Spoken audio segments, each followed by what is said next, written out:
السلام علیکم ورحمۃ اللہ۔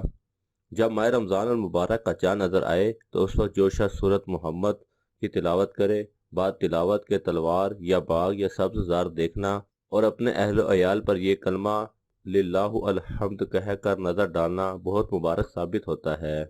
ماہ رمضان کا چاند دیکھنے کے فوراً بعد اگر سورہ فتحہ پڑھی جائے تو انشاءاللہ تمام سال فراغ دستی حاصل ہوگی۔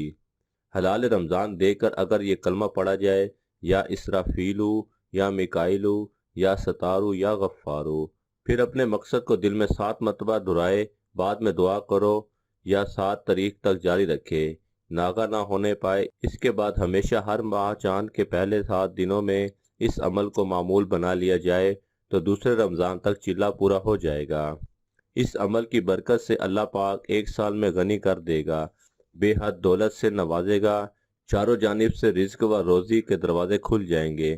اللہ پاک ہم سب کو اس ماہ رمضان کی قدر کرنے کی توفیق عطا فرمائے اور نیک اعمال کرنے کی توفیق عطا فرمائے، آمین۔ مزید ایسی ہی دلچسپ اور معلوماتی ویڈیوز دیکھنے کے لیے ہمارے چینل کو لائک کریں اور سبسکرائب کریں۔ جزاک اللہ خیرہ۔